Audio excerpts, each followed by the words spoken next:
Hello everybody, how are you doing today? It is Kayla Brissi here from kaylabrissi.com, and I am so excited to be live again with you today so that I can talk to you about email marketing.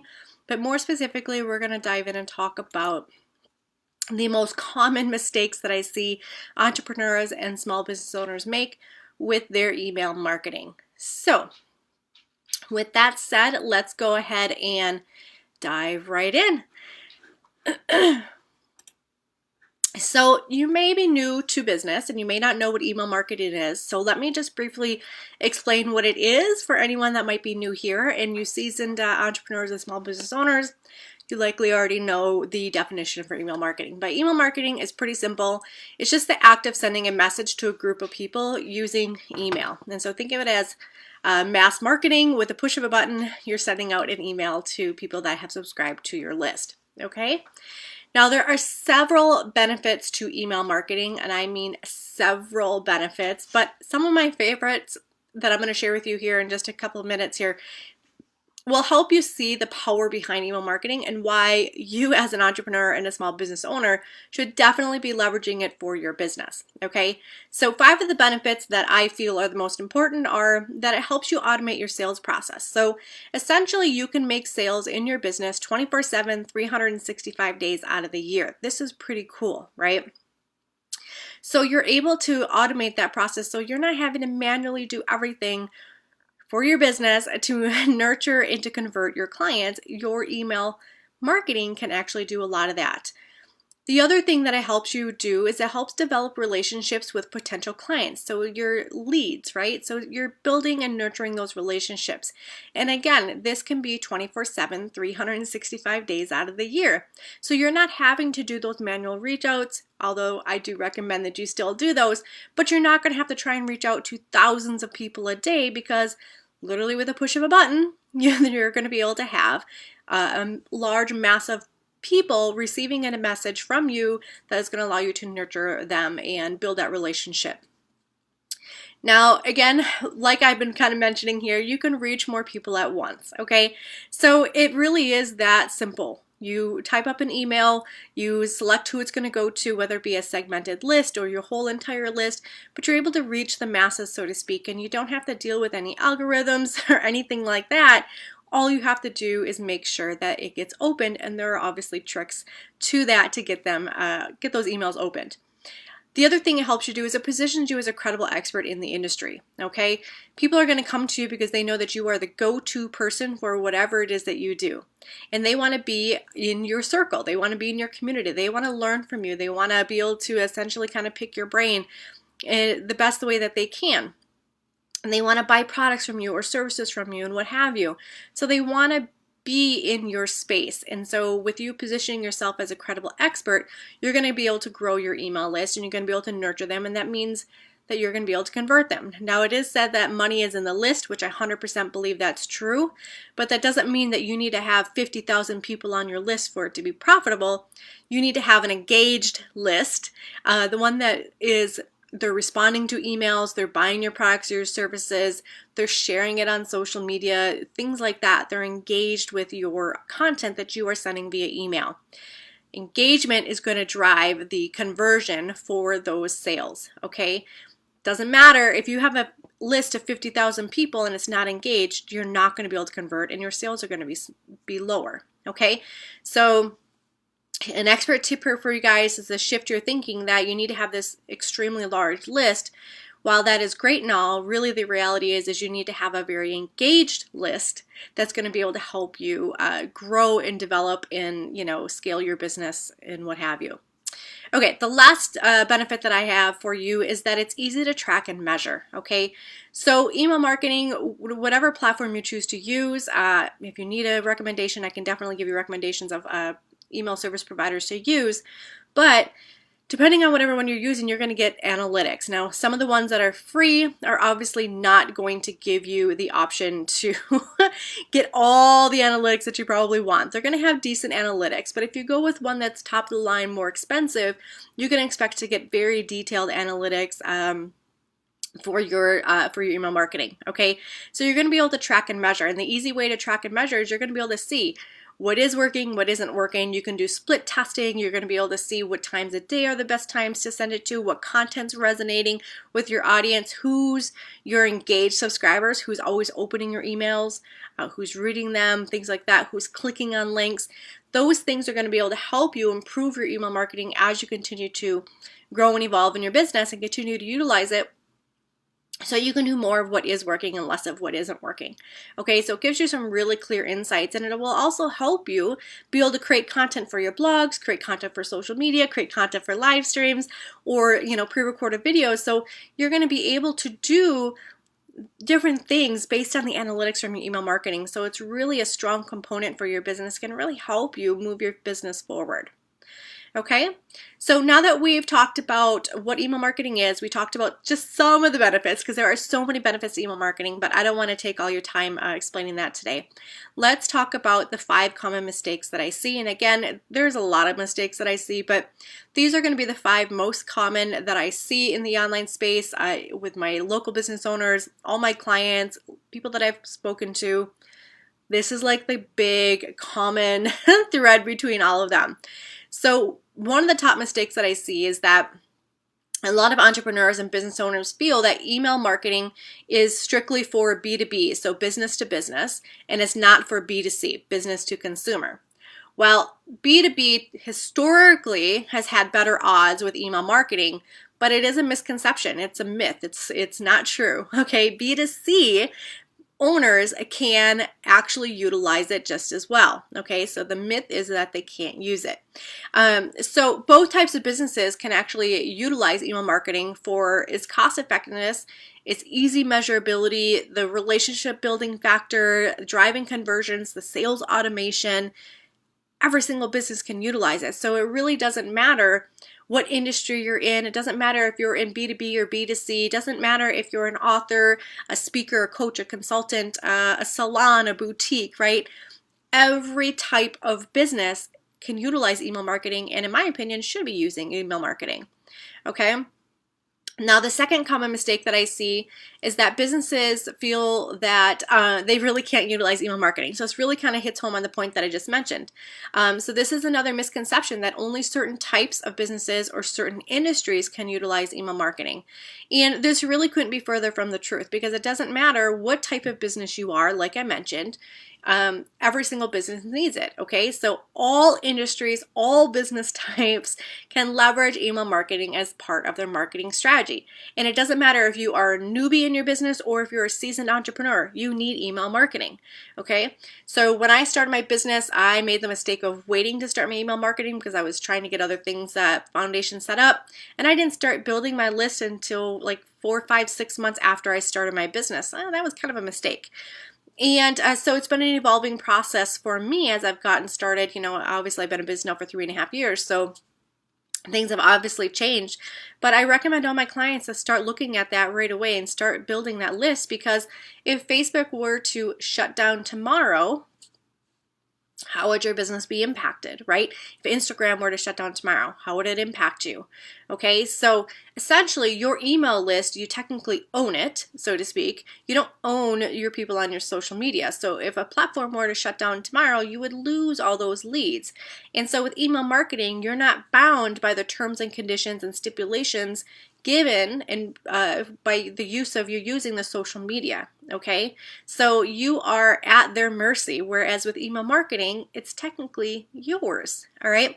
So you can see that it's a better advantage. Not only that, you want to move people from social media to your list, okay? So you have a safeguard for your leads and be able to collect your leads that way. Okay. The third one that I have for you is you can have, people will have a list and they will either send emails sporadically or they won't send it at all. And oh my goodness, this drives me bonkers. So to just kind of reiterate my point, is having a list is important, okay? But consistently providing value and nurturing of the relationship is even more important. You can't expect to build relationships and drive conversions if your correspondence is sporadic. So, don't be a flake, be consistent. Make sure that you're providing a ton of value, that you are consistently sending out emails, and really focusing on that relationship, okay? So the analogy I like to use a lot with my clients when I look at providing valuable content and, building those relationships with clients so that I can obviously see whether or not, or excuse me, with leads. So then I can obviously see whether or not I can move them through the process to convert them, whether or not they're a qualified lead to become a client, okay? So if you think of the analogy of meeting someone for the first time, you're on a first date, okay? And let's say, for your girls, let's say, the gentleman pops the question for you to marry him on your first date. Guys, put yourself in the other shoes. What if it was you popping the question to the girls, okay? Is that person likely to say yes to your proposal on the first time that they're meeting you? Let's say it was even a blind date, okay? Let's say it's a blind date that you're on. No, they're not going to say yes, whether it's a blind date, whether they've known you for, a couple months and they're meeting you for the first time, I don't know. But they're not going to say yes. Very, very small percentage may say yes, but on the likelihood, most people are going to freak out, they're going to be turned off, and they're going to be wanting to get out of that situation. It's really no different when you're providing value and when you're converting a sale. You need to romance and woo your leads in order to move them to convert. So that when you pop the question, the proposal, they're going to be likely to say yes because you've already built that relationship. You romanced and wooed them, you provided value, they feel like they know you, they've connected with you, and now they're ready to buy. All right, so think of that in terms of your marketing and your sales. You need to romance and woo your audience, and you need to provide that value, okay? So think of it just like dating. How do you court someone when you're dating? It's really no different when you are marketing and building those relationships, okay? Now, the other thing that I have for you, so number 4, is that a lot of my clients that I speak to, and even when I do free consultations and things like that. So a lot of people that I speak to, they tend to send only promotional emails to your list. Now, an example of this is like JCPenney's or Walmart or even Target. Like those are generally sales emails, promotional emails that I get all the time. Those are expected, okay? That's pretty common to be able to get promotional emails from them on a regular basis. But for us as providers and small business owners, that's not typical, okay? You don't want to blast your promotional emails every time because you don't want to treat your list like they are a cash machine for you and make them feel sleazy about it that they're on your list, okay? No, while you can convert leads from your list, and it's important to do that because obviously you're not going to be in business, but you can't treat them like they're a cash machine, right? They're not an ATM that you can just go to and promote and expect them to convert every time that you promote something. That's not going to happen for you, okay? So nobody wants to be spammed with promotional offers. They want to be able to receive value first. They want to be romanced and wooed. They want to be receiving value that you are providing to them. So focus on emails that are designed for the specific reader, and I recommend following an 80-20 rule of thumb for content. So meaning provide an insane amount of value 80% of the time, and 20% of the time promote to your list. Now you can provide value in sharing a video, you can provide value in sharing a blog post, you can write long form pieces of content, you can share an article or resource that you have that you found that was really incredible and you thought it would inspire or really resonate with your audience. There's a lot of things that you can send to your list that are not promotional emails. Okay, so just keep that in mind. Providing value, you need to constantly tell yourself you need to romance and woo your audience in order to convert them down the road. Okay, now the 5th one that I have for you, this is like the biggie. This is one of the main things that everyone comes to me for. It's because they lack an effective marketing strategy for their email marketing. Okay, so most businesses don't create the strategy, which is a problem. Their strategy is not designed to nurture their audience. It's not designed to build community, generate those leads, or drive conversions for your sales. So in order to do this, one needs to seriously consider implementing, and it's really the only way you can do it. You need to have a content marketing plan with your email marketing, okay? So as a content marketer, it's important that I know all the different facets of digital marketing because content is the lifeline of your marketing strategy. Content isn't everything. It's in your social media, it's in your email marketing, it's in your Facebook ad copy, you name it. content marketing is everything. It's in your infographics, it's in, you name it, right? It's on your blogs, it's on your website, it's your podcast, it's your live streams. So content marketing literally touches every facet of your marketing strategy. So you can't have an email marketing strategy without having content, which is why you need to have a content marketing strategy. So what I mean by that is, you need to know what you're sending to your list, what types of content you're going to send to your list. Are you sending blog posts? Are you sending videos? Are you sending quotes? Are you sending article resources?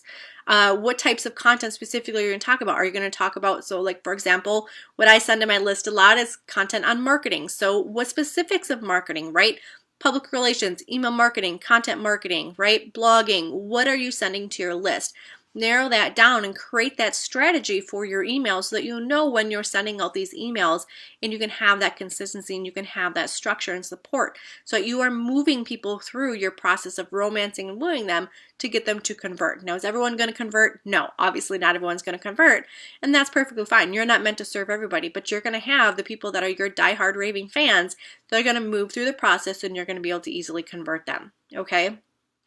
So in addition to implementing your content marketing with your email marketing, the other thing that I recommend is that you utilize social media as a component so that you are able to move your leads from social media to your list, okay? So just like I mentioned that you don't own social media, that's why you want to move them from social media onto your list, where you're safeguarding and building your community there, and you're able to really nurture them in a different way because it's more personalized. You don't have to deal with the algorithm. And the people that are converting from social media to your list, now they've moved from like a cold, warm lead into, a warm, hot lead, right? They are committed to joining your list. They've taken that next step. So think of your list as kind of like your VIPs. They get the royal treatment. You want to roll out the red carpet for them. All right, so they get exclusive content. They get more nurturing and specialized treatment from you versus people on social media because they haven't taken that step, right? So just some things to think about. So those are the 5 common mistakes that I see most often with anyone that is utilizing email marketing. So I'm going to quickly recap the 5 mistakes here before we end the video and get on with our day. So the 5 common mistakes are business owners and business owners and entrepreneurs feel email marketing is only for business to business and not business to consumer. That's obviously false. The second one is a lot of entrepreneurs and business owners, they have a list, but they don't send any emails, or if they do send emails, it's really sporadic. Small business owners and entrepreneurs tend to send only promotional emails to their list, so they're spamming their list, which is not good. They also have a lack of an effective marketing strategy as a component to their email marketing. And then the last one is they think that their business can't utilize email marketing, which all businesses can. So that's just a quick recap on the 5 mistakes that I see most entrepreneurs and small business owners make with email marketing. Now, to conclude, I would love to share with you a little tidbit if you'd like some more help and support with your email marketing. If you're looking for resources to improve your email marketing, I'd like to welcome you to join the free subscriber tribe to gain access to my incredible resource library that hosts over 20 resources that'll help you in all areas of your business, including fill-in-the-blank templates for subject lines for your emails. How amazing is that? 45 or more ways to grow your email list. So I give you a whole slew of ideas to be able to grow your list, and 50 plus ways to be able to get insanely visible so that you can generate leads from social media to move them to your list. So all of this is absolutely free. You can grab it inside the subscriber tribe resource library, and I will have the link for you in the comments. So thank you guys so much for tuning in. I appreciate it. If you have any questions, feel free to drop them below in the comments. And until next time, have a fantastic week, and I will see you soon. Bye.